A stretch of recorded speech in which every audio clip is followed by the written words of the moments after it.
So, as a lawyer, Mr. Chair, tanungin ko si Mr. Duterte, ano po ba yung elements of self-defense? When your life is placed in danger, whether as a civilian or a police, you have the right to defend.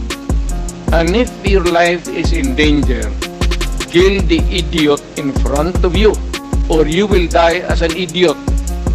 At yung criminal, malayang but have the satisfaction of doing his thing. Okay, ayun po ba, as a lawyer, yun po yung inyong alam tungkol doon sa elements ng self-defense?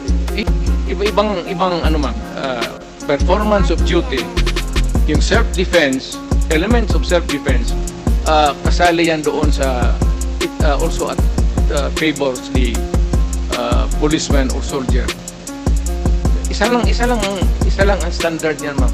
Are you in danger of losing your life in front of a person, whether really criminal or your enemy? Galit po. And there's a confrontation, a violent activity ensues. And if your life is in danger, put the idiot down. Rather mamatay ka. Ano ba may itong buhay na ito? Okay. Pagkadrama ba tayo? Thank you po, Mr. Chair. Salamat. So, sinasabi niyo po, encourage the criminals to fight. Okay? Encourage them to tama yan. draw their guns. Drama yan.